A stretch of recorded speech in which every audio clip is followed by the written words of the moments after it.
doctora Sandra Medrano es optómetra de la Universidad La Salle, Colombia. Es magíster en ciencias de la visión, con énfasis en optometría pediátrica.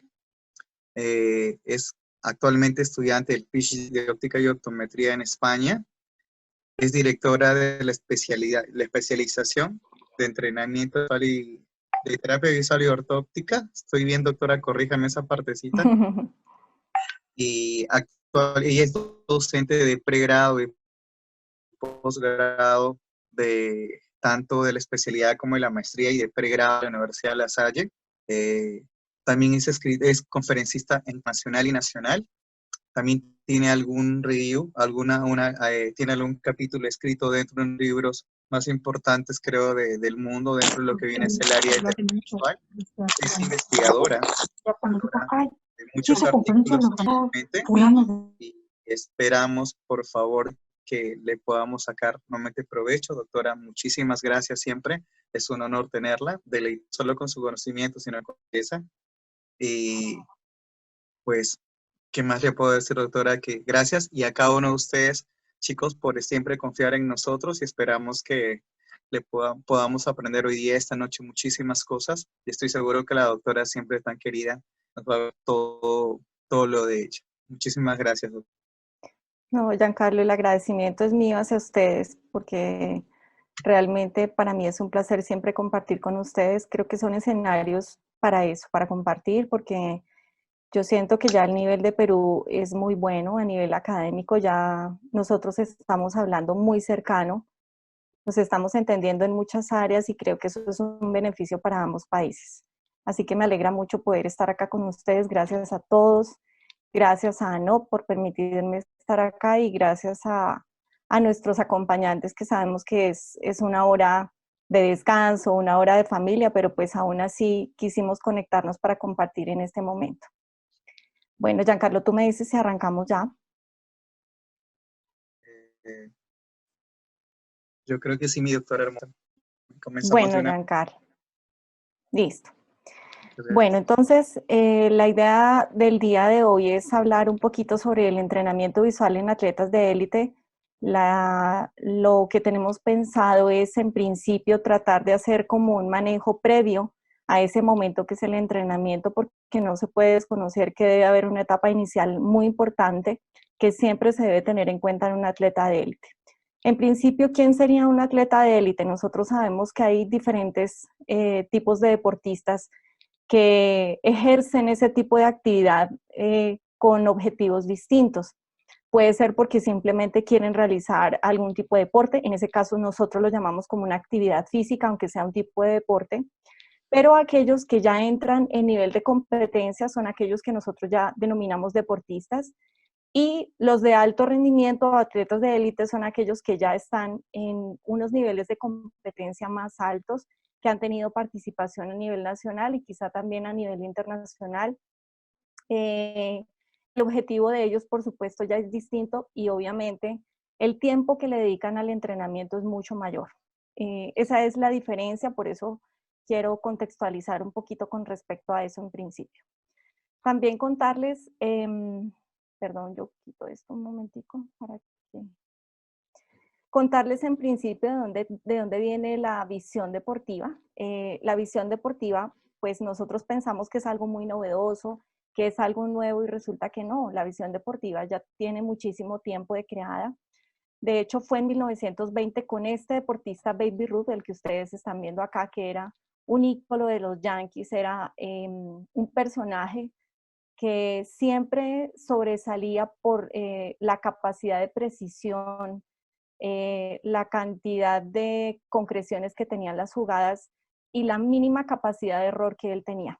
Por esa razón, en aquella época, él sobresalía dentro de su equipo y casi que él era el ícono del equipo y él fue el que llevó a convertir a su equipo en ganador en muchos torneos.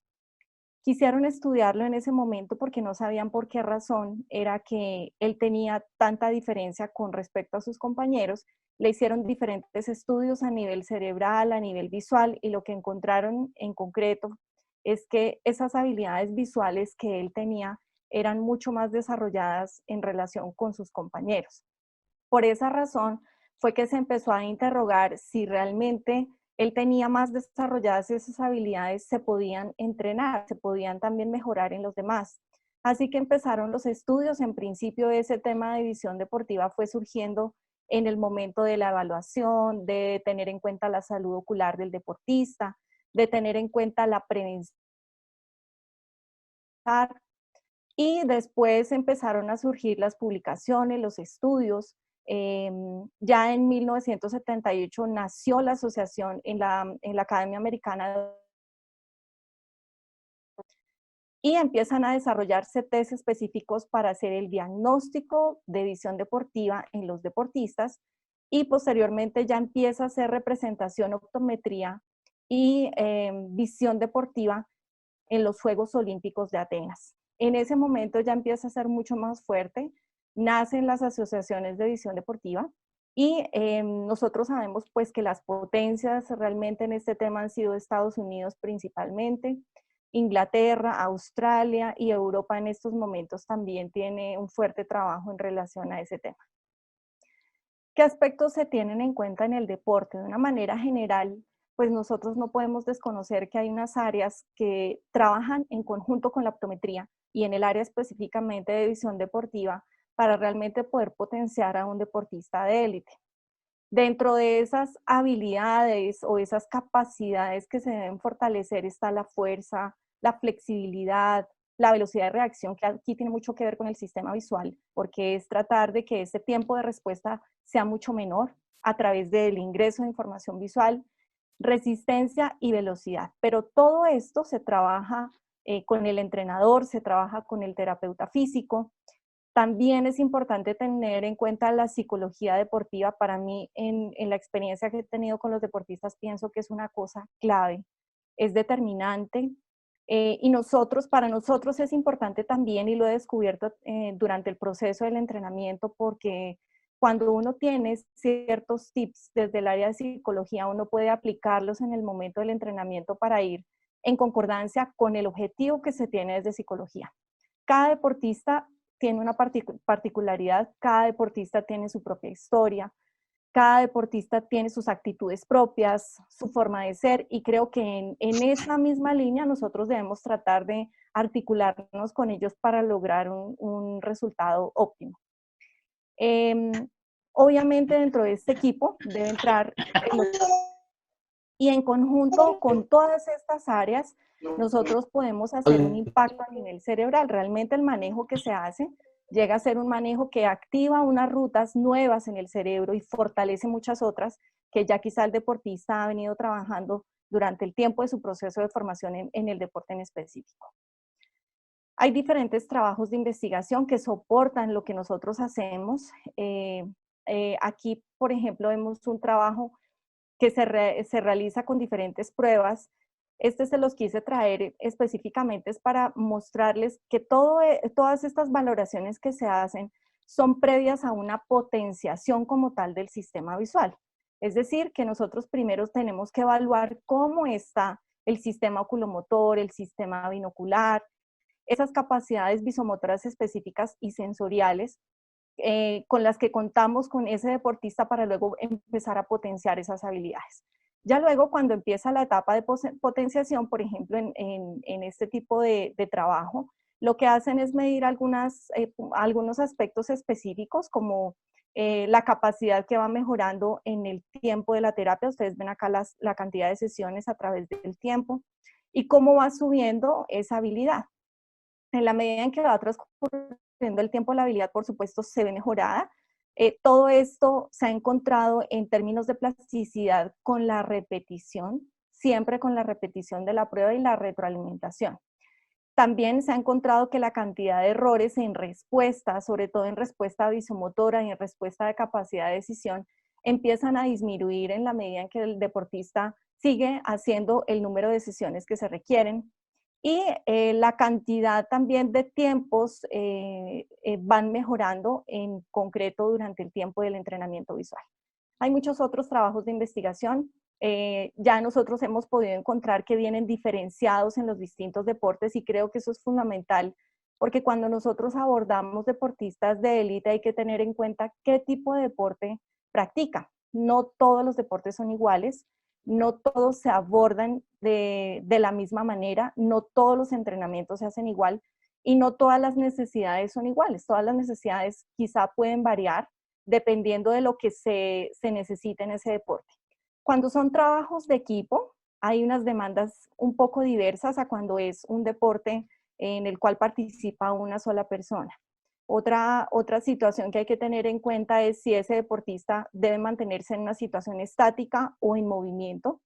Y la otra que hay que tener en cuenta es cuál es el móvil, es decir, el balón o el objeto que va a tener el deportista durante el momento de su práctica. El tamaño, la necesidad que tiene de discriminación de ese objeto y las velocidades que se utilizan durante el transcurso del juego. Por supuesto, entre más veloz, más necesidad hay de fortalecer aquellas habilidades que sean de respuesta mucho más rápida para que realmente tenga un buen impacto en el momento de jugar. Mientras tanto, hay deportes en los cuales, por ejemplo, tiro al blanco, tiro al arco, que se practican mucho en nuestros países también hoy en día, requieren unas condiciones quizá estáticas, específicas. Hay unos trabajos de ojo quieto que son fundamentales, por ejemplo, para poder entender la capacidad de fijación que debe tener un jugador en el momento de hacer un lanzamiento.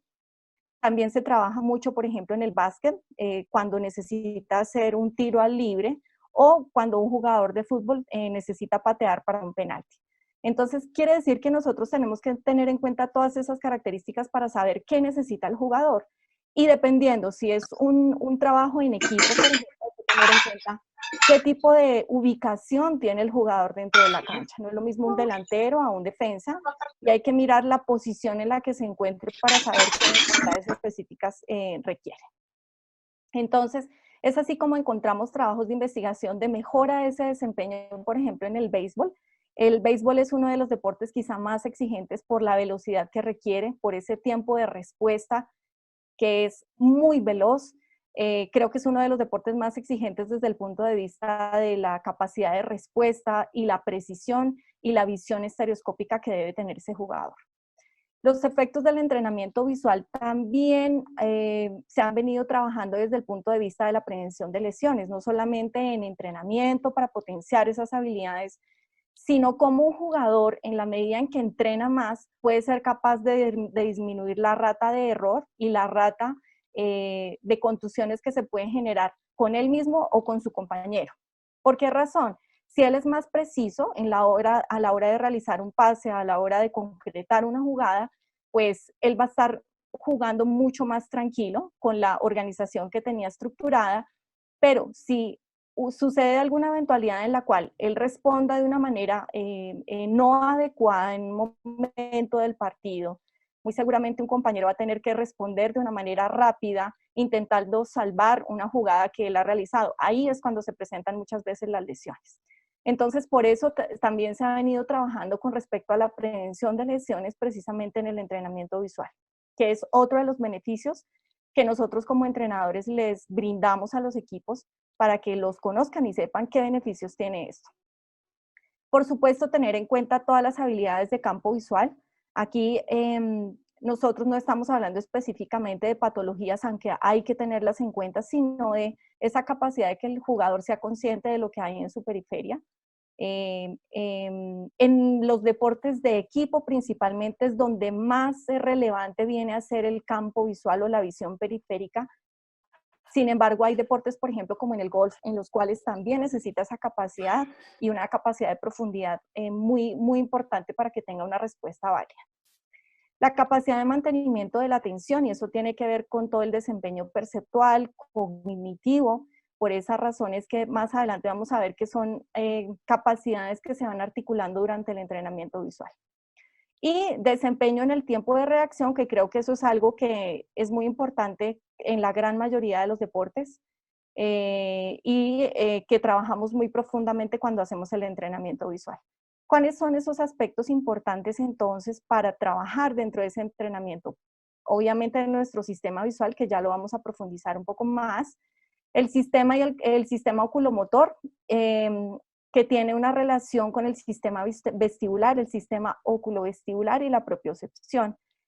Creo que la gran mayoría están de acuerdo porque muchos de nosotros que hemos estudiado optometría sabemos la importancia del sistema vestibular, pero dentro del deporte equilibra al jugador, mantiene la postura.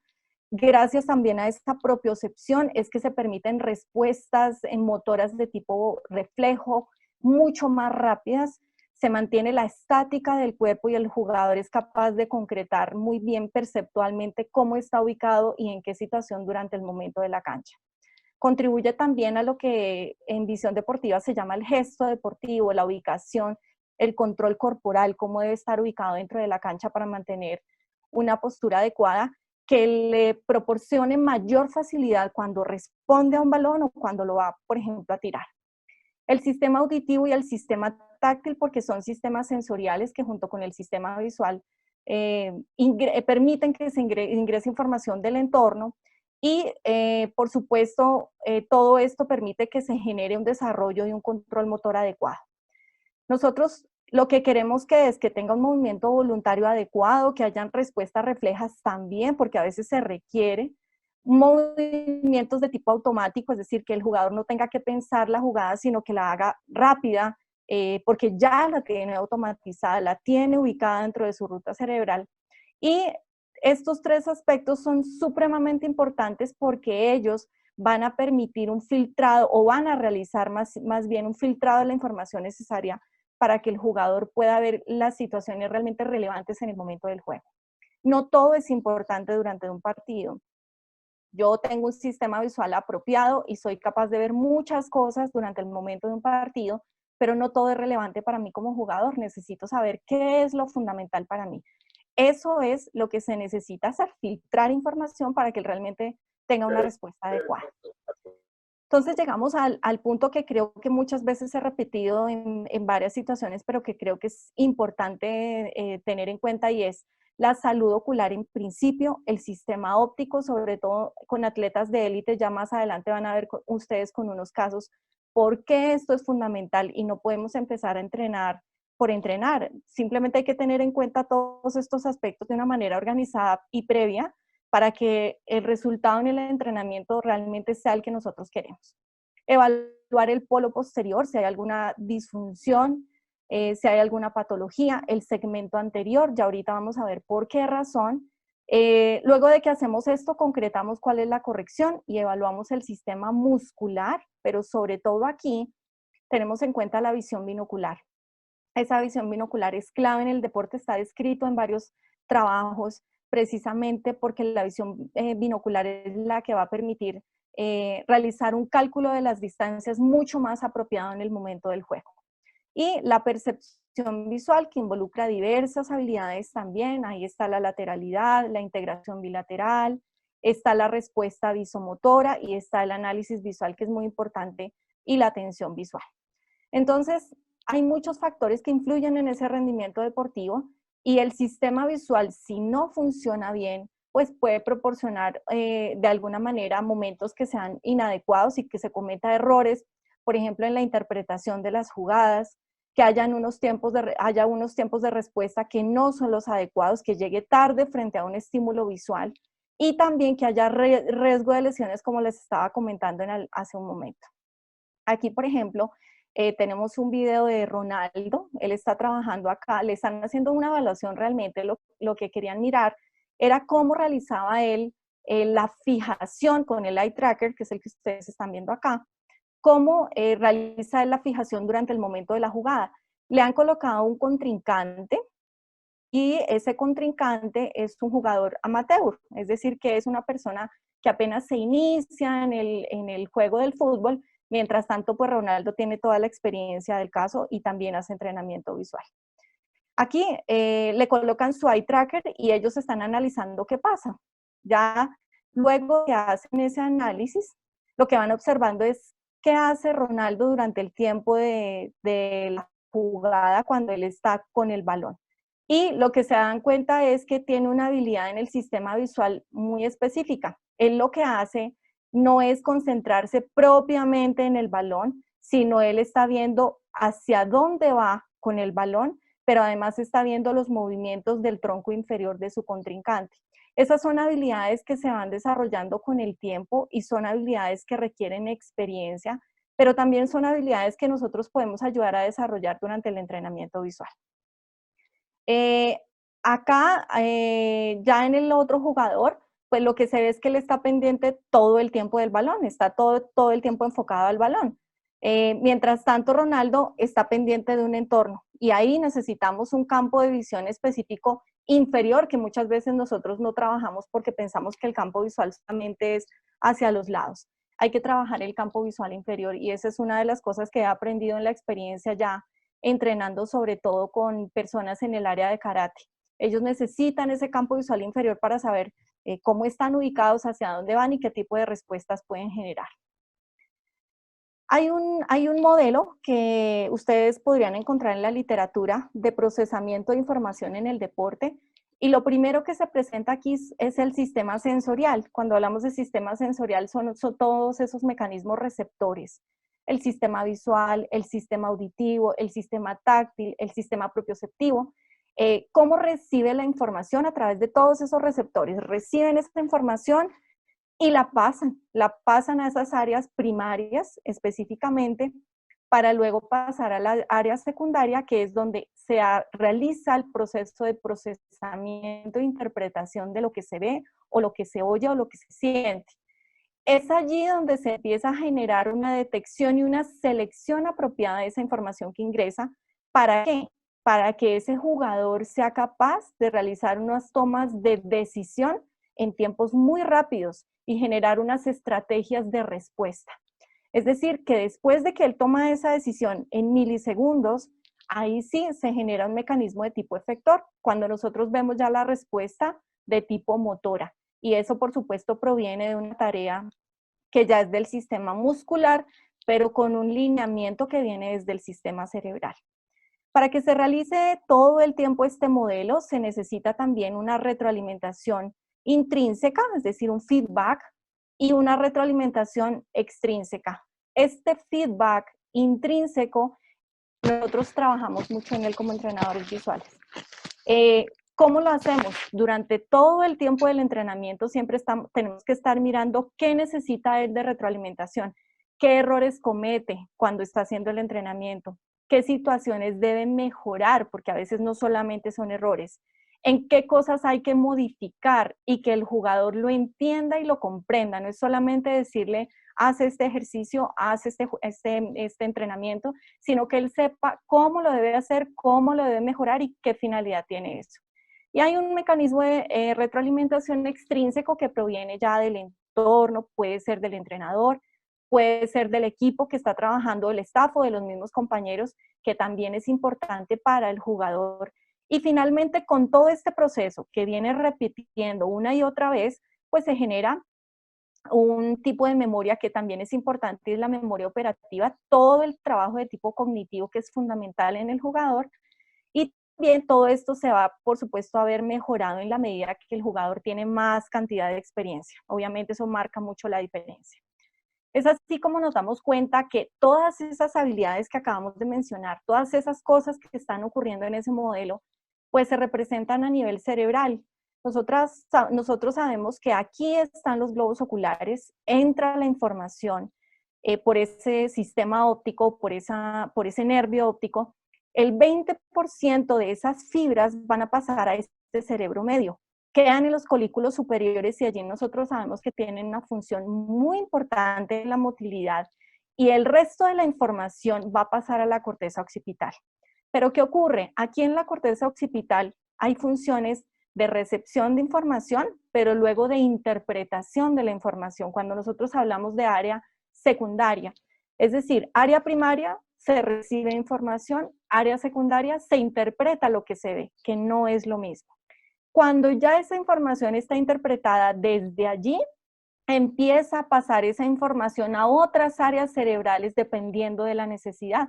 En el caso del jugador, va a haber mucha información que va a ir al área motora y al área premotora, y hay mucha información que depende también de este lóbulo frontal en el cual se genera una toma de decisiones junto con esa área premotora para dar unas respuestas apropiadas en el jugador. Es decir, que esta zona es fundamental. Ahora, en esta zona parietal también se realizan todos los procesos de tipo cognitivo junto con el área frontal y premotora para poder realizar la toma de decisiones. Estas áreas tienen que estar en consonancia y en constante relación. ¿Y eso para qué nos sirve saberlo? Dirán ustedes, mucho, porque si nosotros entendemos esto y sabemos cuáles son las funciones de esta área, podemos realizar trabajos durante el entrenamiento visual, crear, ¿por qué no?, nuevas formas de hacer entrenamiento visual para que estas áreas estén en consonancia, estén en constante trabajo y estén en constante comunicación.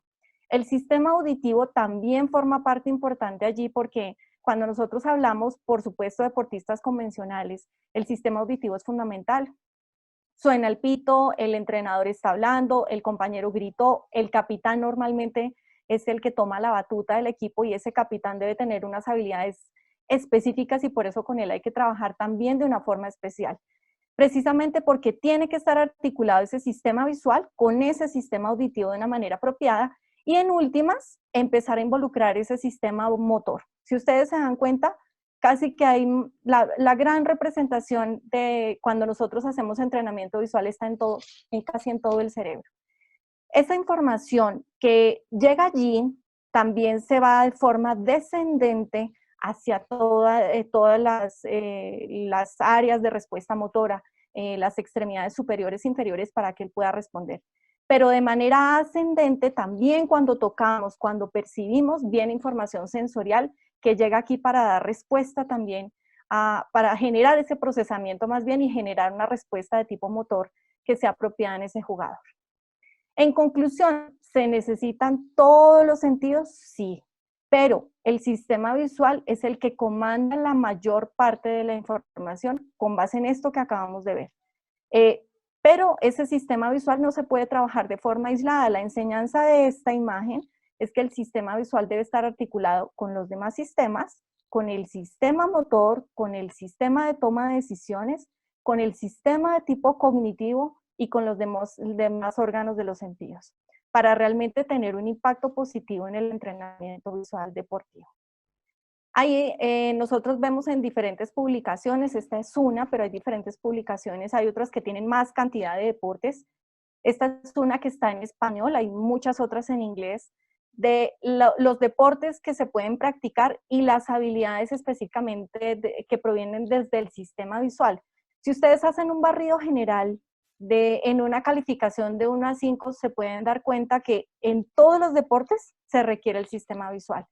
Hasta incluso en aquellos en los que nosotros pensamos que de pronto hay menos capacidad o menos, digamos, intervención del sistema visual como es este, pero también interviene el sistema visual. Entonces, dependiendo de esto, nosotros nos podemos orientar para saber qué podemos fortalecer quizá en ese jugador dependiendo de su necesidad. Entonces, aquí, por ejemplo, vemos la agudeza visual estática, que es aquella que nosotros medimos convencionalmente en el consultorio con la toma de agudeza visual normal. Generalmente, hoy en día se está recomendando mucho, por ejemplo, utilizar la sede Landol cuando se utilizan balones o móviles que sean de tipo redondo, porque parece ser que contribuye mucho mejor a un estímulo que sea mucho más similar a ese móvil que utilizan durante el juego. La agudeza visual dinámica, que es muy importante sobre todo cuando el jugador tiene que moverse y cuando el móvil se mueve y cuando hay un equipo que se mueve. Esa es determinante en esos momentos. Los movimientos oculares, por supuesto, cómo se mueven los ojos, los movimientos sacádicos, esos movimientos ya binoculares, la divergencia, las velocidades que tengan esas habilidades que nosotros medimos en ortóptica. El campo de visión, esa conciencia periférica, cómo está. La estereopsis creo que es una de las fundamentales, para mí esa es clave, por eso el sistema binocular debe reforzarse perfectamente para que esa capacidad estereoscópica esté normal. La capacidad de enfoque, que es esa acomodación que nosotros medimos, y en la acomodación hay una cosa importante para determinar y sobre todo algo que se valora en la acomodación es la velocidad que tiene de respuesta. También vemos la coordinación ojo-mano, ojo-pie, dependiendo del deporte. Siempre que nosotros trabajemos con deportistas que utilizan móviles en el pie, pues hay que tratar de valorar la coordinación ojo-pie. El tiempo de respuesta y la visualización, que ahorita nosotros en psicología vemos que ya no se llama visualización, sino imaginería, porque la visualización está enfocada solamente a visualizar algo que puede suceder o que ya tengo en el recuerdo de algo que pasó. Por ejemplo, cierro mis ojos y visualizo que estoy conduciendo en el auto, bajo al almacén y vuelvo y subo. Eso es visualizar. Pero la imaginería no solamente involucra esa ruta cerebral, sino involucra los demás sentidos. Yo bajo, sentí frío, abrí la ventana o sentí calor, se movió el cabello, sentí que hice el cambio en el carro. Eso es imaginería. Cuando ya se involucran otros sistemas, que son sistemas sensoriales vitales para un deportista y que se involucran en el entrenamiento visual. ¿Eso nosotros lo podemos reforzar? Claro, sí lo podemos reforzar, pero el especialista en esa área es el psicólogo deportivo. Sin embargo, nosotros podemos trabajar también desde las actitudes y habilidades que tiene que tener el deportista específicamente con los ejercicios visuales que le ponemos a hacer. ¿Qué hay que hacer entonces cuando ustedes tengan un atleta en su consultorio? Primero, realizar un examen general de optometría, valoramos esa agudeza visual. La salud ocular es fundamental, fundamental, ver todas estas estructuras. Por ejemplo, hay casos en los cuales no necesariamente hay una patología grave, pero sí situaciones, por ejemplo, como estas, una alergia, por ejemplo, por un maquillaje, y eso es importante porque puede generar sintomatología que puede afectar en un momento crítico del partido. También tener en cuenta momentos en los cuales se generan algunas inflamaciones en las estructuras oculares. Eso va a molestar al jugador en el momento del juego, claro. Y depende del deporte, pues hay momentos que son críticos y hay milisegundos que se pueden perder que son vitales en un momento de respuesta. Definir la corrección, y ya ahorita vamos a ver por qué es tan importante eso y cómo lo hacemos. Valoración ya, luego de que definimos esa corrección, ahora sí hacemos una valoración muscular. Medimos la acomodación, específicamente se hace mucho énfasis en la flexibilidad o facilidad binocular que nosotros conocemos, en los ciclos que puede realizar ese paciente, las reservas funcionales, los saltos de emergencia, tener en cuenta cuántos ciclos hace de manera apropiada, utilizando protocolos adecuados para hacer ese diagnóstico, y tener en cuenta las respuestas acomodativas. También es vital medir la estereopsis, medir todas esas habilidades que tiene esa persona de enfocar y hacer su convergencia. La capacidad de enfoque y la velocidad de enfoque, la capacidad de trabajo de ambos ojos, que como lo estamos hablando acá, la visión estereoscópica. ¿Cómo definimos la fórmula? Yo les preguntaría a ustedes en este momento, si llega a su consultorio un atleta y ese atleta tiene una fórmula de menos 0,50, menos 0,25, pero él no se queja, él dice que practica bien su deporte de béisbol, por ejemplo, que se siente cómodo. Piensen ustedes, ¿yo le doy la corrección o no se la doy? Porque es una fórmula muy bajita, ¿cierto? Pero yo tengo que ser muy hábil de pensar que no necesariamente tengo que trabajar con esta persona como si fuera un paciente convencional. Es lo primero que tengo que quitar de mi cabeza. Un deportista tiene unas necesidades diferentes a veces que una persona que de pronto no necesita habilidades tan específicas. Yo, por ejemplo, tengo una fórmula muy pequeña, un más 0,50 menos 1 por 10 o 15 grados, y durante todo el proceso de mi vida nunca quise utilizar anteojos, nunca. Hasta ahora que ya la necesidad me lo hace sentir para trabajar sobre todo en cerca. Pero si yo hubiera sido una deportista de alto rendimiento, a lo mejor ya hubiera sido corregida previamente. ¿Por qué? Porque eso va a beneficiar de alguna manera la capacidad de ver con más precisión todas esas cosas que están en el escenario de la cancha. Esta es una tabla que surge de una discusión de diferentes autores, la publica el doctor Erickson Graham, y él propone específicamente un tipo de corrección dependiendo del defecto refractivo para un deportista de élite. Por supuesto, él dice, bueno, esta es mi propuesta, pero ya depende de las particularidades del deportista, hay que mirar qué se requiere y qué no. Él dice, hay que considerar la prescripción cuando hay miopías mayores a 0,25 o más, ¿Por qué? En el caso de un beisbolista, ese 0.25 o 0.50 sí puede ser crítico en un momento del juego. Ese jugador va a necesitar más precisión y en la medida en que tenga más precisión en esa agudeza visual, muy seguramente va a tener mayor precisión en el detalle, en el enfoque y en la respuesta que hay entre ese enfoque con el sistema emergencial. En la hipermetropía, él propone defectos refractivos de 1 dioptría o más. Hay que corregirlos.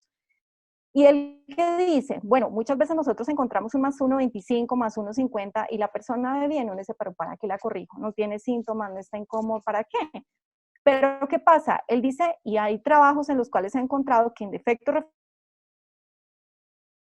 refractivo puede empezar a tener variabilidad en el enfoque y no es lo adecuado que la tenga si no está corregido. Entonces, entre menos variabilidad tenga, muchísimo mejor. Más detalle, más precisión. Astigmatismos y anisometropías mayores de 0.50 y fíjense que eso cambia un poco más con respecto a lo que habíamos hablado hace 8 días de qué debo tener en cuenta, por ejemplo, en el caso de un niño cuando lo corrijo. Aquí ya cambia la situación, cambia el panorama porque estamos pensando en atletas de élite con unas necesidades específicas. Por supuesto, aquí hay que tener en cuenta también el móvil, si es un balón grande o si es, por ejemplo, en el hockey, que utilizan ya móviles mucho más pequeños, de más precisión, de más detalle, igual en el béisbol, necesitaríamos corregir diferente a nuestro atleta. También tener en cuenta cuál es la corrección óptica que sea adecuada.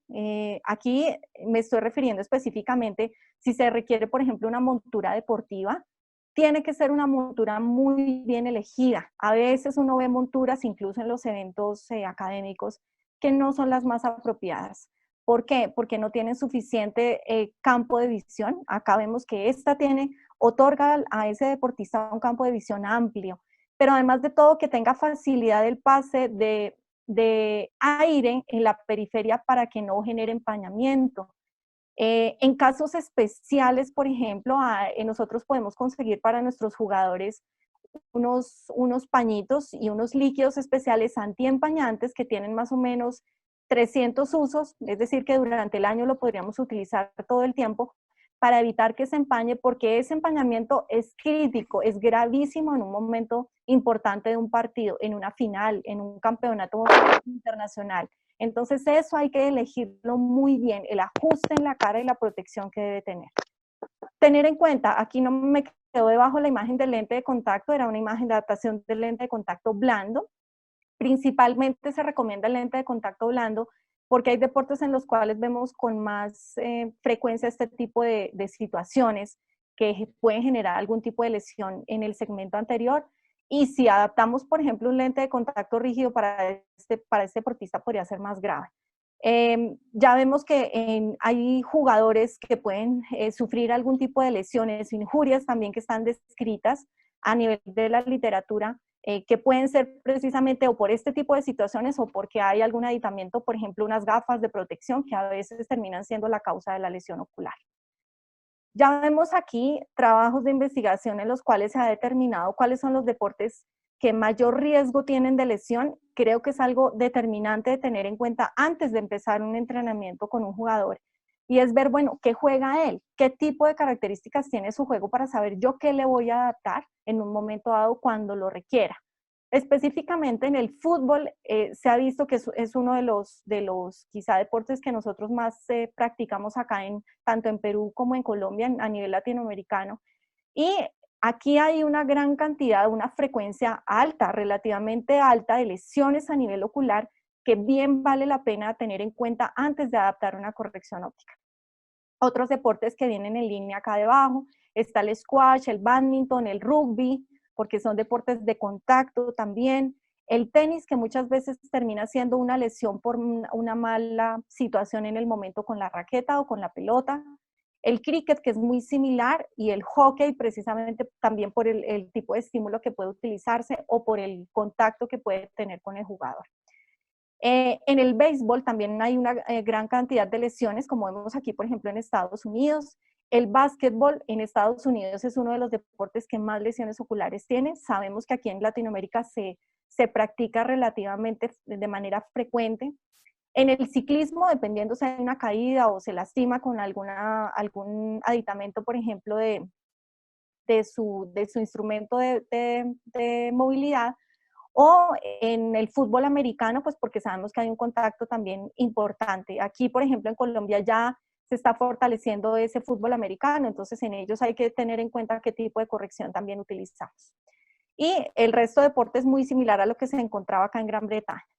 Aquí luego ha salido una tabla con los deportes que se catalogan entre un alto riesgo, riesgo moderado y un riesgo bajo. Les invito a tenerlo en cuenta para valorar muy bien qué tipo de corrección voy a adaptar a ese deportista dependiendo de su necesidad. La protección también tiene que tener en cuenta una situación adicional y es, bueno, ¿le coloco algún filtro, lo necesita o de pronto no es relevante para el jugador? Depende. En el patinaje, por ejemplo, depende. Nosotros no, aquí en Colombia, pues yo no he trabajado con patinaje en hielo, creo que no hay, pero sí en patinaje en pista. Y en patinaje en pista, normalmente uno necesita adaptar dos tipos de filtros. Yo, por ejemplo, he adaptado a los patinadores filtro amarillo, un filtro ámbar, porque ellos se utilizan mucho en las noches. Hay muchos torneos que se utilizan en ligas, por ejemplo, nacionales, que son de forma nocturna, son encuentros que se hacen de noche, y ahí es muy importante el filtro amarillo porque ilumina. Cuando uno se coloca un filtro amarillo es como si prendieran la luz. Ellos mismos lo dicen, es como si me hubiera prendido la luz. Claro, porque aumenta esa capacidad de percepción y ayuda a que el deportista tenga una mejor adaptabilidad en el momento de su desempeño en la pista. También, por ejemplo, en el vóley de playa, que también he tenido la oportunidad de trabajar con algunos de ellos, en el vóley de playa es fundamental el despejado. En alguna situación fui a uno de los encuentros deportivos con unos de ellos y me fui sin gafas y ahí me di cuenta por qué era tan necesario. Los filtros despejados son fundamentales, disminuyen esa cantidad de respaldor que se genera, sobre todo en la arena, que se refleja mucho en los ojos, hay necesidad de una protección adicional. Y en el caso de los ciclistas, pues generalmente hay de diferentes colores, pero se utiliza mucho el gris porque no cambia la percepción del color. Todo eso hay que tenerlo en cuenta también, dependiendo del deporte. ¿Qué se evalúa entonces? Ya una vez hemos hecho eso, ya le dimos la corrección a nuestro deportista, que ojalá traten ustedes de manejar en su cabeza, no es un paciente. A ellos no les gusta que los llamemos pacientes, ellos son deportistas. ¿Qué se evalúa? La agudeza visual dinámica, se evalúa la sensibilidad del contraste porque nosotros sabemos que no es lo mismo un día soleado que un día oscuro y hay que ver cómo se desempeña esa sensibilidad del contraste. La percepción visual, allí tenemos en cuenta el análisis visual, la lateralidad, que es fundamental también tenerla en cuenta para saber qué tenemos que reforzar en el entrenamiento visual. La integración visomotora, también dependiendo del deporte, ver qué es lo que más usa él. ¿Es una habilidad oculomanual o una habilidad principalmente oculopédica? El tiempo de respuesta, la adaptabilidad visual y la atención visual para que él mantenga el foco en donde nosotros necesitamos que lo mantenga. Aquí, por ejemplo, en agudeza visual dinámica les traigo un video que es un ejemplo de una forma, porque hay varias formas de tomarla. Esta es una forma que se utiliza muy sencilla, ustedes la pueden hacer en su consultorio, aquí están las instrucciones. Simplemente es tener en cuenta que voy a girar la cabeza del deportista 20 grados a la derecha, 20 grados a la izquierda, y en ellos están diciendo, bueno, necesitamos más o menos 2 Hz, es una respuesta muy rápida. Por eso les traigo aquí este nombre que se llama Soundbringer. Este es un metrónomo que normalmente pues yo utilizo, hay muchos otros, pero ustedes lo pueden bajar, es una aplicación gratuita que bajan y ya lo tengo cronometrado con el tiempo específico de esta prueba. Cuando nosotros la adaptamos a esta prueba, utilizaríamos más o menos 240 bps, que simplemente ustedes colocan la velocidad en 240 y ese es exactamente igual a la velocidad que necesitamos en esta prueba. ¿Cómo se hace? Colocamos la cartilla enfrente. Lo primero que hacemos es tomar la agudeza visual normal. Ojalá no sea una cartilla como estas, no es el mejor ejemplo de cartilla porque ya pues este Snellen con la serifa no debe utilizarse, pero es solamente para el ejemplo que ustedes vean que se toma la agudeza visual. Ojalá tener en cuenta sobre todo esa agudeza visual binocular, aunque tomemos la monocular, pero es vital saber binocularmente cómo se está desempeñando. Posteriormente vamos haciendo el movimiento con el metrónomo en esta velocidad, que son 240, que equivale a 0.5 segundos, es decir, es muy rápido. El tiempo, fíjense que va en concordancia con el metrónomo, mientras ella va diciendo qué letras están ubicadas allá. Este tipo de prueba se puede utilizar y da una idea de cómo puede estar esa agudeza visual dinámica. Teóricamente ustedes van a ver acá, cuando hay mayor de 2 líneas de diferencia entre la estática y la dinámica, podemos decir que hay algo que no está bien. Por eso también se utiliza para saber si se generó algún tipo de lesión importante, por ejemplo, cuando un jugador ha tenido una contusión, esta es una prueba de las que se utilizan para eso, y también da una idea de cómo está ese sistema en la agudeza visual dinámica. Otra forma de hacerla es con nuestro rotador. En el rotador ustedes pueden colocar ya las letras, lo ponen a rodar. Dependiendo del tipo de rotador, el valor promedio que más o menos se espera son 42 revoluciones por minuto. Tiene una desviación estándar, pero pues ya uno mira dependiendo del instrumento que tenga. También hay unos softwares que ya les voy a ir mostrando más adelante que miden la agudeza visual dinámica. Lo ideal es utilizar letras. Si nosotros no utilizamos las letras, pues digamos que dejaría de ser agudeza visual dinámica porque no puede ser precisa para saber exactamente cuánto es esa resolución que debe tener en ese momento.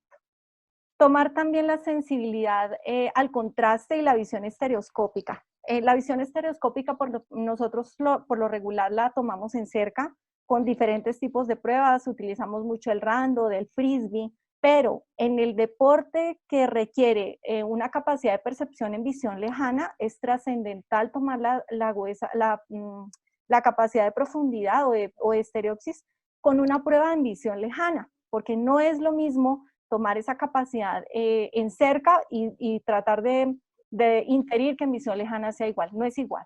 Entonces utilizamos una prueba, esta por ejemplo se llama el Howard-Dolman Test, es una prueba muy sencilla de utilizar que está basada en un método de disparidad de fijación y la ventaja que tiene es que es un método real para saber cómo está la disparidad y esa capacidad de ese sistema binocular en visión lejana. Es una prueba que se hace a 3 metros y se manipula con las 2 cuerdas desde detrás del jugador, o él coloca las 2 cuerdas y simplemente va a correr los palos que ustedes ven allá en la parte profunda hasta que vea que están ubicados de una manera paralela el uno con el otro. La sensibilidad al contraste también hay diferentes pruebas. Normalmente pues uno toma en un paciente en clínica una sensibilidad al contraste de una forma estática. A mí me gusta tomar la agudeza visual, la estereopsis de forma estática y de forma dinámica porque creo que no es lo mismo la capacidad de respuesta en los 2 momentos, pero lo que podemos hacer es ver esta hoja que está acá. Esta es una prueba que es el CSV1000, es una de las pruebas, hay otras. Y en esta prueba lo que ustedes hacen sencillamente es lo siguiente. Ustedes le van a colocar al jugador a 3 metros, esta es también una prueba a 3 metros, con la corrección óptica, si es que amerita. Esta es la referencia y le vamos a decir dónde están estas franjas, arriba o abajo. Él va a decir arriba, arriba o abajo, abajo, arriba o abajo, arriba, hasta cuando llegue a la última que sea capaz de determinar. Si en esta falla, debo pasar a la siguiente, y si en la siguiente falla me devuelvo y me quedo con esta. En mi caso, me dio esto que es 4. Entonces, en esta lo que voy valorando es en la primera, que es la letra A, que ustedes van a ver acá la letra A, voy a ubicar cuál es la referencia que él encontró. Entonces, me da 4. En la segunda exactamente igual, voy determinando cuánto me da. En la segunda me da 5, en la tercera me da 4 y en la siguiente me da 4. Ya con eso hago mi curva de sensibilidad al contraste. Esta franja que ustedes ven arriba es la curva de sensibilidad al contraste que uno considera promedio normal para la edad. Aquí hay que tener en cuenta la edad porque esta prueba viene hecha para niños y para adultos. Y la hoja es diferente, los valores de referencia para niños y para adultos. En este caso, por ejemplo, viene hasta 59, pero hay otra hoja que valora hasta los 72 años, entonces hay que tener en cuenta muy bien cuál es la hoja que debo acoplar para ese deportista. Determino cómo está la dominancia. Pues la dominancia ocular creo que nosotros no tenemos mayor dificultad con determinarla. valorar la dominancia ocular, no solamente la motora, sino la sensorial, ver cómo está, que tenga una dominancia pues establecida, mirar cómo es la dominancia en la mano, la dominancia en el pie, en la cadera y en el hombro. Hay una prueba que se ha venido modificando con el tiempo, es una prueba de Harris que nació primero para los niños y luego se ha venido trabajando en adultos y en el deporte también la han venido acoplando para ir viendo cómo se puede valorar la lateralidad específicamente en los deportistas. En la mano, pues hay diferentes pruebas, por ejemplo, con tiros de pelotas o de balones. Normalmente se pone al jugador de espaldas, se le da una orden y cuando él se voltea voy mirando con qué mano recibe, con qué, o si es con un pie, con qué pie recibe, qué movimiento de cadera hace, si se gira por el lado derecho o por el lado izquierdo, y igualmente se hace con el hombro. Poder analizar todo, digamos, en contorno para saber qué dominancia tiene él. ¿Para qué me sirve esto? No es para cambiar la dominancia, esto me sirve solamente para tener un referente de analizar a este jugador en la cancha y ver qué dominancia marcada tiene y si tiene errores con el lado que es no dominante para poderlo fortalecer en el entrenamiento visual. Ya después de que hago toda esa valoración, subo todas esas habilidades que de pronto encuentre bajas, que encontré una insuficiencia de acomodación, la trabajo, que los ciclos están muy bajos, los subo, que si la binocularia está disminuida, tengo que trabajarla, esa es fundamental. Y ya luego de que llegue a esos valores teóricamente de referencia, potencio. Es decir, que cuando trabajo, por ejemplo, ciclos en facilidad de acomodación, pues ya no me voy a ir con los valores que dice Sheyman, de más o menos 11 con una desviación estándar de 250, o sea, 250 por encima, por debajo, no. Para un jugador de élite, como es esta jugadora, ella necesita gran velocidad, sobre todo porque es jugadora de voleibol, y en voleibol ellos utilizan muchísima velocidad. Entonces, en ellos tratamos de subir esas velocidades, tanto en saltos de emergencia, en facilidades de acomodación, ojalá por encima de 22 o 23 ciclos por minuto. Ese es el valor que uno debería tratar de encontrar y trabajarlo en todas las posiciones de mirada para lograr una respuesta óptima, sobre todo porque en el juego que ella utiliza mucho las posiciones de mirada extremas, entonces hay que trabajarlo igual en el contexto del entrenamiento visual. Este es un ejemplo de cómo se recomienda a nivel del trabajo en el deportista de élite empezar a trabajar con esas habilidades. ¿Qué trabajo primero? La agudeza visual estática, la agudeza visual dinámica, reforzar esa sensibilidad al contraste que hay que tener en cuenta, pues aquí si hay problemas acomodativos me puede cambiar esa sensibilidad, que si hay un defecto refractivo me la puede modificar. La estereopsis, la visión binocular, por supuesto, porque esta es la que me permite tener esta fineza en la estereopsis. Posteriormente, todo lo que tiene que ver con tiempos de respuesta, de toma de decisiones, que son ya todos los mecanismos de tipo perceptual, cómo se interpreta esa información y cómo se toman las decisiones. Y lo último que uno viene a trabajar es la integración sensorial y la integración visomotora. A veces se arranca por aquí y se arranca trabajando habilidades visomotoras. No. Lo principal es empezar en este tipo de habilidades hacia arriba para que cuando llegue acá a la integración visomotora, cuando yo ya integro otras áreas sensoriales, cuando integro el sistema motor, todo esto esté auténticamente funcionando muy bien para que la respuesta sea mucho más precisa. Aquí hay unos ejemplos pues solamente de cómo se trabajan las habilidades que se empiezan ya a mejorar. Este, por ejemplo, es el iPort. Se trabaja lo podemos trabajar, por ejemplo, aquí como se ve en convergencia. Son unas luces que pueden prender de forma organizada o también de forma aleatoria. Y ya una vez hemos trabajado esa binocularidad en el deportista, podemos ir mejorando la velocidad. También se puede trabajar de manera horizontal para trabajar los movimientos acádicos y en la etapa de integración lo podemos hacer con movimiento. Se trabaja la visión binocular, tal cual nosotros la hacemos en ortóptica, profundizamos mucho el trabajo en la estereopsis, se utilizan muchísimo los vectogramas y también se pueden utilizar los vectogramas en movimiento, por ejemplo, con la pelota de Marsden, para que ese deportista vea con más facilidad la capacidad de percepción en profundidad en movimiento. Trabajamos las vergencias no solamente en cerca, sino en visión lejana. La conciencia periférica, una vez hemos trabajado la fijación, y hemos trabajado en la acomodación. Hay casos en los cuales, por ejemplo, hay excesos de acomodación que pueden hacer malinterpretar que esa visión periférica esté aparentemente disminuida, y es porque está esa persona pegada al iPad o pegada a la tablet o pegada al computador, y hace que se perciba un poco con menos precisión la periferia. Sobre todo en estas etapas de confinamiento, quienes estén trabajando con deportistas, es clave trabajarle con respecto a todas las modificaciones que se hacen cuando se trabaja en computador, y los descansos y las pausas que hay que tener en cuenta cuando hacemos este tipo de actividades en cerca. También nosotros empezamos a trabajar aquí, por ejemplo, es un recuerdo que tengo con el primer grupo de especialización. Ellos trajeron esta aplicación. Hay diferentes tipos de aplicaciones que se pueden bajar al iPad. Muchísimas de ellas son gratuitas. Ustedes pueden simplemente empezar a buscar. Se trabajan con sistemas ópticos especiales. Aquí, por ejemplo, se utilizan mucho los lentes negativos para inducir emborronamiento en momentos especiales, no solo en cerca, sino en visión lejana, y luego se van quitando para intentar que el jugador mejore ese nivel de rendimiento. Cuando uno trabaja con un atleta, lo que tiene que empezar a buscar es primero enseñarle a ver bien, a manejar esas habilidades visuales, y posteriormente lo que debo enseñarle es a trabajar a puntos críticos, digamos, de demanda, para luego, cuando yo disminuya esa demanda, pues para él sea mucho más fácil hacerlo. Los movimientos acádicos son importantes. Este niño, por ejemplo, es patinador. Él trabaja primero de forma estática los movimientos acádicos a un lado y al otro lado, el famoso sacádico en puerta. La idea es que nosotros lo trabajemos posteriormente en movimiento, como lo está haciendo él acá con su balón de pilates, y le involucramos el sonido. Esta ya es una etapa integradora.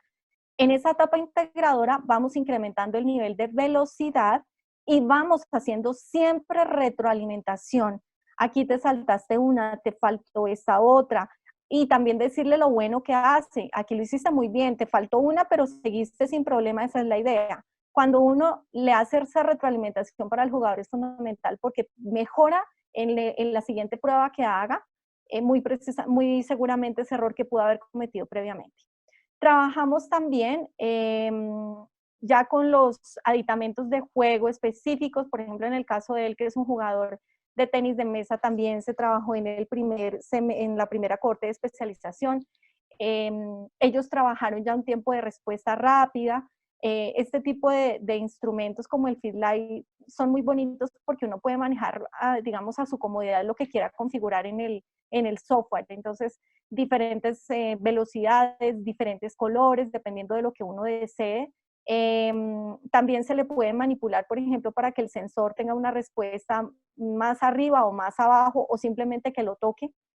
Y acá estamos trabajando con nuestra jugadora de voleibol. Ella es una jugadora de voleibol de la Selección Colombia, que está trabajando su agudeza visual dinámica. Lo ideal es que yo, por ejemplo, no utilizo el mismo instrumento, trato de no utilizar el mismo instrumento con el que mido en el entrenamiento, porque normalmente al final me puede generar un sesgo cuando yo quiero mirar si sí mejoró o no. Entonces, por eso no le coloqué las letras que yo utilizo para la agudeza visual dinámica, que vienen en forma de rombo, sino utilizo una carta de Hall y se las voy variando. Aquí lo especial que estamos trabajando en ellas es que estamos trabajando el sistema vestibular. En este caso, nosotros ponemos diferentes posiciones de cabeza para que ella vaya respondiendo dependiendo de cómo funciona el sistema vestibular. Nosotros sabemos que trabajamos en unos giros hacia un lado y hacia el otro lado de la cabeza. Hay otro giro, otro movimiento del sistema vestibular que es hacia adelante y hacia atrás, y el otro como si estuviéramos diciendo no. Son movimientos claves para trabajar en conjunto el sistema vestibular con estas habilidades de agudeza visual dinámica. ¿Por qué en ella en esas posiciones? Porque ella es jugadora de voleibol, y aquí, por ejemplo, tengo que mirar qué es lo que ella necesita en este momento. Trabajar, por ejemplo, las posiciones extremas para ella es vital, y es lo que trato de hacer. Ella en muchos casos, en muchos momentos del juego, tiene que tirarse al piso, entonces tiene que tener un muy buen control también de la propiocepción que se trabaja acá con el balón de pilates y también el sistema vestibular. Este es un jugador de voleibol, él es de liga de universidad en este momento. Se está trabajando con el Vision Coach. El Vision Coach es un instrumento que permite trabajar de una manera reactiva, es decir, que aparezca el estímulo y yo responda, o de una manera proactiva, hasta que yo no toque, él no se apaga. Y puedo trabajar visión, periférica, manteniendo un estímulo central, o simplemente aleatoriamente, como está apareciendo acá en el caso del video. Se puede trabajar en alguna posición específica, por ejemplo, de mirada arriba, en la parte inferior, o hacia algún lado específicamente. También le puedo modificar si quiero números, involucrar algunas claves de tipo cognitivo para que él vaya respondiendo y mantener la atención. Él es un jugador de béisbol que también está trabajando con nuestro grupo de especialización. Esta fue una clase que tuvimos, unas clases de práctica que tuvimos con algunos jugadores, y él es un jugador de béisbol de liga universidad. Él nos contaba pues cómo en ese deporte pues la exigencia es un poco diferente. Nosotros analizamos primero el tipo de deporte para poder empezar a hacer el entrenamiento. Esta también es una actividad de tipo integrativa. Aquí estamos trabajando con los lentes, velocidad, como ustedes ven, él empieza a hacer las velocidades mucho más rápidas, pero entre tanto va respondiendo con el estímulo periférico, diciendo en qué momento aparece. Él va diciendo ya, se pierde ya, aparece ya, se pierde ya. Y aquí con las gafas estroboscópicas, con una atleta también que tenemos en la universidad, ella es arquera.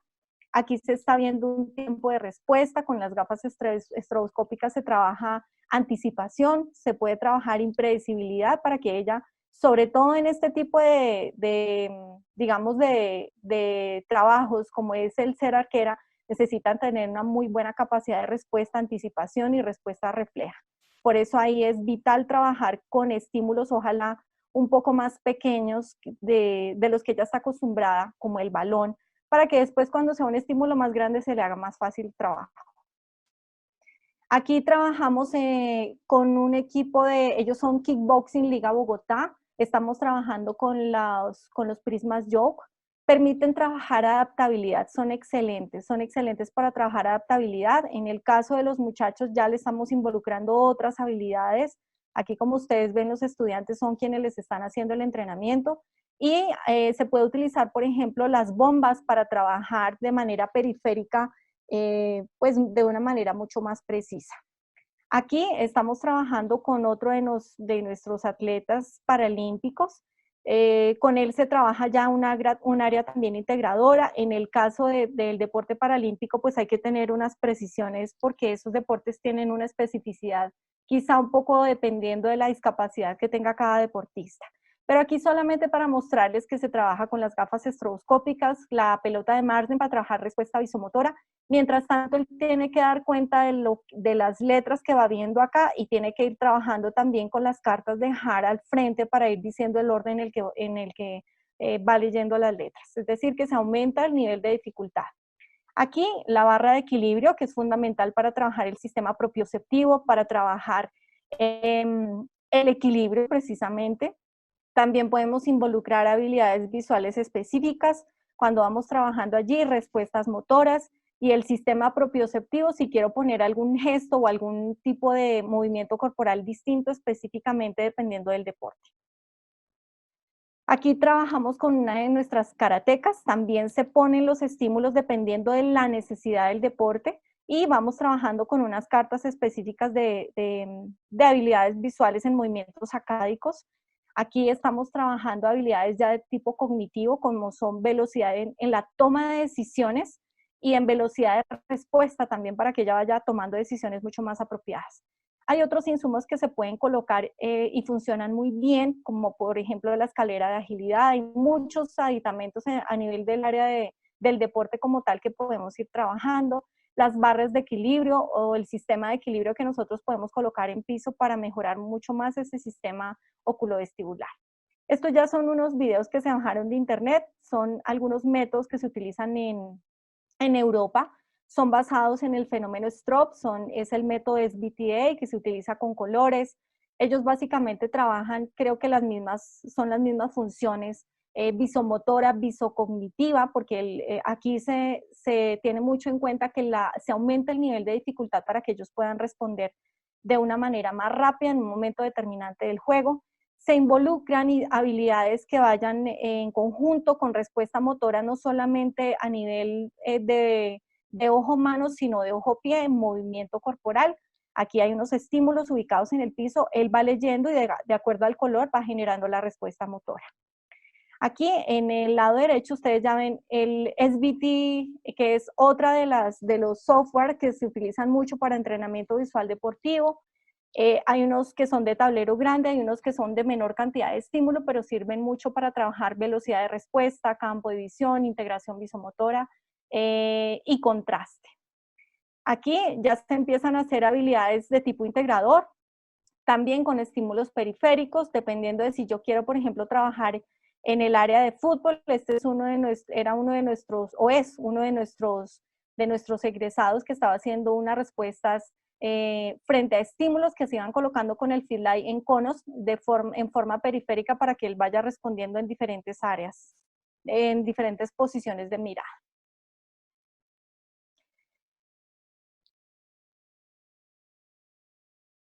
Que considero que son en la actualidad dentro de los mejores que se pueden contar para poder trabajar en el entrenamiento visual deportivo es el método Synaptic. En él se utiliza, como ustedes ven, un solo tablero, se hace un tiempo de respuesta, pero ese tiempo de respuesta también valora la capacidad de respuesta sensorial, no solamente la respuesta motora. Se valora cómo está esa integración en la periferia y con el mismo instrumento se puede hacer el entrenamiento visual. Me encanta porque tiene un análisis muy completo, hace una valoración de cómo está cada una de las habilidades y con eso pues se puede dar, digamos, un resultado, por ejemplo, al entrenador e ir viendo cómo se va mejorando el desempeño en la medida en que se va haciendo el entrenamiento visual. Es un sistema que está validado, a nivel de la evidencia es el único, creo que está validado, pero tiene un alto costo. Es un instrumento que creo que en este momento está en el orden de unos $20,000, pero es muy, muy útil, muy funcional y realmente muy completo para trabajar en entrenamiento visual. Tiene también los métodos para medir la agudeza visual, la atención visual, valora las respuestas motoras, el tiempo de reacción, como ustedes están viendo acá. Y ya para el entrenamiento se van colocando pues aditamentos adicionales que se considere dependiendo de lo que se pretenda con el jugador. Este es otro software, se llama el NeuroTracker. Aquí lo que se está trabajando específicamente es la atención y el seguimiento. Aquí hay unas pelotas que se van a colocar de un color, como ustedes las ven acá. Luego desaparece el color para estar homogéneas con las demás y la idea es que el deportista las vaya siguiendo. Y en la medida en que las va siguiendo, va manteniendo la atención y ese control de la atención hace que esté mucho más enfocado en la tarea. Al final debe dar cuenta de dónde quedaron las pelotitas con las que inicialmente había empezado a jugar. Son pruebas ya mucho más complejas, son de mayor esfuerzo de tipo cognitivo y creo que se utilizan más hacia el final de la terapia precisamente por esta razón. También hay instrumentos y softwares adicionales, como por ejemplo el TestView, que ese es otra de los instrumentos que se ha venido trabajando últimamente, es muy bueno. Trae estímulos, por ejemplo, de diferentes tipos de símbolos, son muy útiles para trabajar la percepción, la memoria operativa, la memoria visual secuencial, se puede trabajar en pared, se puede trabajar en piso. Es muy versátil, realmente muy similar al Field Light, solo que el Field Light pues no trabaja símbolos específicamente, pero sí colores y distancias. También está el Vivid Vision, hay sistemas como este que vienen trabajando ya con realidad virtual, que también son muy útiles, también pueden ser muy útiles para el entrenamiento, y en Colombia quiero contarles que próximamente podríamos contar con un software que está trabajando uno de los egresados de la especialización, el doctor Salim, y él está trabajando en su sistema que se llama Visual Challenge. Hace algunos días nos lo estuvo presentando y realmente es un sistema muy completo, esperamos que él próximamente pues ya lo pueda empezar a ofertar. Ya aquí, para ir terminando, les voy a contar un caso clínico. Quisiera que por favor ustedes lo vayan revisando. Este es un atleta de alto rendimiento. En este momento está en un torneo internacional. Encontramos en sus gafas, que fueron recetadas hace relativamente poco tiempo, esta fórmula. Miren ustedes la fórmula que tiene. Menos 450, menos 0,50 por 0, y tienen el otro ojo, menos 4, tiene un 20-20. Y cuando nosotros le hacemos la refracción, miren lo que nos da. menos 3 menos 1,25 por 45 y menos 2,75 menos 1,25 por 15. La agudeza visual igualmente es 20/20 del entero o el 0,0 unidades logarítmicas. Mi pregunta para todos ustedes, y por favor Renzo, Giancarlo, Suelen, quienes puedan irme ayudando ahí. Número 1, ¿le cambia la corrección óptica? Número 0, no se la cambio. ¿Qué respuesta dan? ¿Qué opinan ustedes? Que sí se le cambió la fórmula. ¿Qué opina el público, Giancarlo?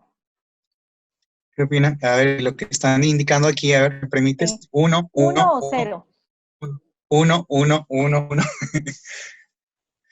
Todo en Muy 1. bien. Muy bien, muy bien. Es una fórmula que se dio hace relativamente poco tiempo. Él dice que se siente cómodo y ve bien. Y acá, con la refracción que nosotros vemos, pues da igual. Aquí particularmente vemos que tiene una insuficiencia de convergencia porque por supuesto pues hay que trabajar. ¿Le cambio la fórmula de inmediato? Ya dijeron que sí se la cambiaban. ¿Se la cambio de inmediato? 1, no se la cambio de inmediato, 0. ¿Qué opinan por ahí, Giancarlo? Me están indicando el 1. Sí, es decir, se la cambian de inmediato.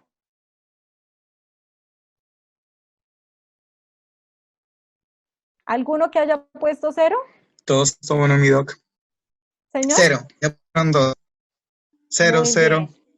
0. Bueno, muy bien. Bueno, acá ya empezamos a pensar, ¿no? ¿Qué hago? ¿Qué hay que tener en cuenta en él? Ojo con una cosa, está en pleno campeonato. Entonces, cuando ellos están en pleno campeonato, la idea es no cambiar la fórmula, no en ese momento. ¿Por qué razón? Porque si yo le modifico la fórmula en el momento del campeonato, le estoy haciendo cambiar toda la adaptación visual con la que él ya ha venido entrenando y puede ser un error para trabajar en el juego. Entonces, ¿qué es lo recomendado? Claro, hay que cambiar la fórmula, estamos de acuerdo con todos, pero esa fórmula hay que cambiarla en un momento en el que ya haya parado la competencia, esté tranquilo y tenga tiempo suficiente para adaptarse a esa fórmula y ojalá para hacerle un entrenamiento con la nueva fórmula. Eso es fundamental tenerlo en cuenta aquí y es una recomendación que hacen los expertos, no hacer cambios de fórmula cuando estemos en pleno campeonato. ¿Qué tipo de fórmula le doy? Con esa fórmula que tiene, ¿qué fórmula le darían ustedes? Miren acá la fórmula de nuestro jugador. Acá tiene el 20/20 con la fórmula que nosotros encontramos, con la fórmula que nosotros encontramos y con la otra. Estas son las gafas que él venía utilizando. Y quiero que vean simplemente lo que pasaba cuando nosotras le hacíamos la prueba, digo nosotras porque éramos 3 personas, le hacíamos la prueba con las gafas que él tenía ya corregidas y con las nuevas que nosotros le hicimos, teniendo en cuenta el respeto por el cilindro completo que él tenía en su refracción. Puede que la agudeza visual no cambie, es verdad, pero la sensibilidad al contraste en principio sí se vio modificada. Entonces vemos que sube la sensibilidad al contraste solamente con una buena elección de la fórmula. Entonces a veces nos preguntamos, pero ¿cómo trabajamos el contraste? Este es el principio de cómo lo trabajo. Segundo, hay que elegir una montura adecuada, una montura negra que es estrecha hacia la periferia, es una montura que me va a generar una limitación en el campo de visión periférico. No es lo recomendado. Entonces, intentar buscar una montura más amplia o, en este caso particularmente, ojalá adaptar lentes de contacto blandos. Caso número 2. Vamos a ver todos qué tan atentos están. Atleta de alto rendimiento. ¿Qué reporta? Ardor ocular, enrojecimiento ocular, se encuentra en pleno campeonato internacional. Este es un caso real. Fórmula de anteojos, ojo derecho, -1, -250 por 10, tiene un 20/30. En el ojo izquierdo, -150, -125 por 175, tiene un 20/30. La refracción no es tan distante de la que estamos viendo acá en su fórmula de anteojos, logra un 20/30 y un 20/25. Preguntas para este público. ¿Por qué no logra buena visión? ¿Qué le encontramos en segmento anterior? Ojo con esto.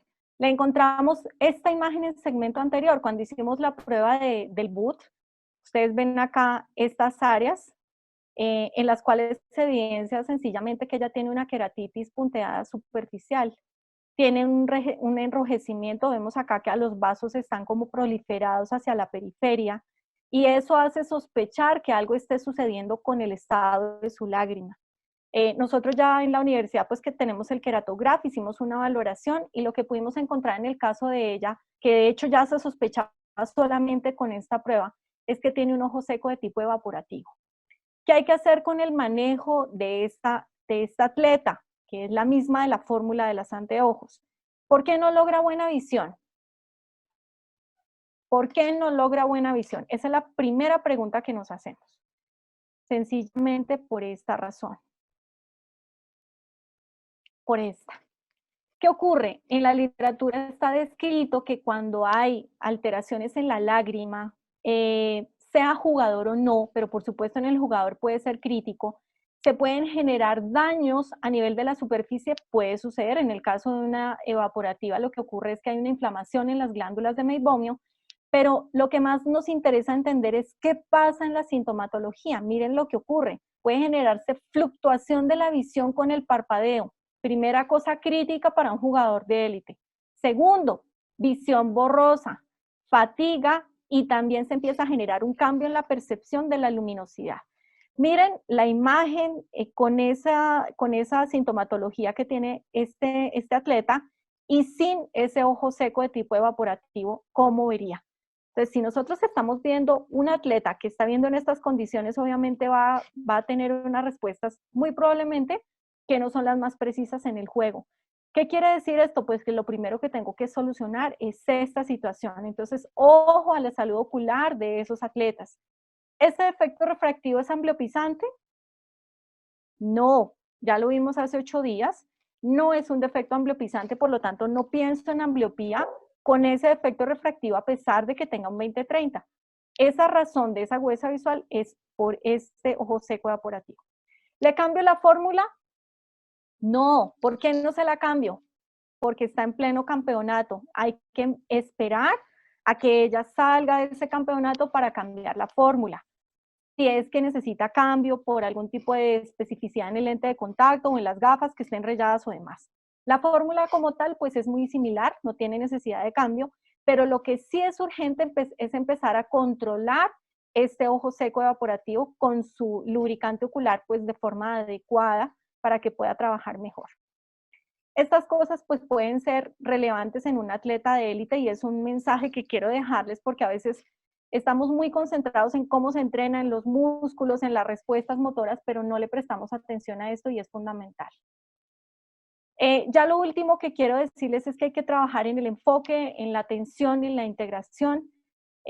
Nosotros sabemos que esa atención controlada puede estar entre 20 y 30 minutos, más de eso es más difícil. Quiere decir que con ellos hay que trabajar todo el tiempo en una buena retroalimentación en la atención, dirigir ese foco de atención sobre las cosas que realmente sean relevantes en el momento del juego, realizar siempre monitoreo y retroalimentación. Hay que tener una muy buena comunicación de esas regiones que estamos tratando de entrenar precisamente para lograr esa atención y esa respuesta motora. Con el tiempo y con una práctica siempre motivada. Si no hay motivación en el deportista, la respuesta no va a ser la ideal. Si es un deportista que está estresado y está en un mal día, hay que dejarlo descansar y luego retomar. Sincronización de la comunicación entre todas esas estructuras cerebrales que acabamos de ver y entender qué estamos trabajando con cada uno de esos ejercicios. Mejorar la regulación de esos factores externos e internos. Este factor interno nosotros contribuimos a que funcione mucho mejor con esa retroalimentación y el externo en una muy buena comunicación con el entrenador y con todo el staff. Eso es lo que tenía para contarles el día de hoy. Como Giancarlo comentó en un principio, pues también les dejamos la inquietud de los que estén interesados en la especialización.